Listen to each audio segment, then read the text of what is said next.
Hey everybody, my name's Kyle and this is Track by Track, music reviews, news, and commentary. Like many music fans, I've been listening to a lot of Daft Punk lately, since hearing the news that the group has officially broken up. I'm not sure if I've ever covered the band here on the channel, which is kind of a shame since now I'll never get a chance to review new music from them. In any case, I've been a fan of their music for 20 years at this point. In fact, my first Daft Punk album wasn't even one I bought. This is Discovery, Daft Punk's second album from 2001, and as you see here, I actually won a free copy from a local radio station. To this day, I still think I'd call this my favorite Daft Punk album. And my second favorite, believe it or not, would probably be their soundtrack to Tron Legacy. I listen to both of those albums fairly regularly.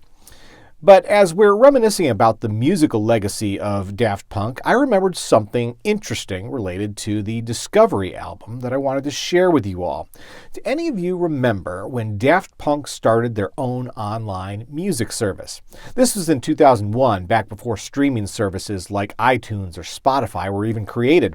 Fans that picked up, or in my case won, copies of the album Discovery when it first came out found a little surprise here in the CD case. This is a membership card to Daft Club, the band's then groundbreaking portal to exclusive downloads of remixes of their music. It was a free site that the band saw as a way to add extra value for fans that purchased the CD. This was an idea that really was ahead of its time.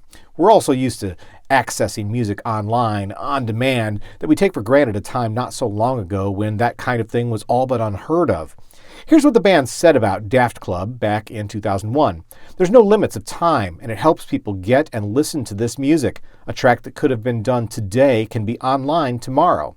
Again, that's 20 years ago. Today, musical acts record and release songs almost instantaneously all the time, but that's really only been a common practice for maybe 5 to 10 years.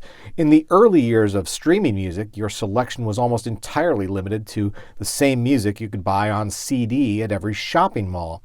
So for Daft Punk to be creating new music one day and releasing it online the next as far back as 2001 was truly groundbreaking. Daft Club was actually a fairly short-lived experiment. It debuted in 2001 and then closed down just 2 years later. Much of the music that was released on Daft Club was subsequently released on the 2003 remix album of the same name. Both the CD and vinyl editions of the Daft Club album are currently out of print, but ironically, you can stream them on most of the popular online streaming services. If you're a Daft Punk fan, it's well worth checking out.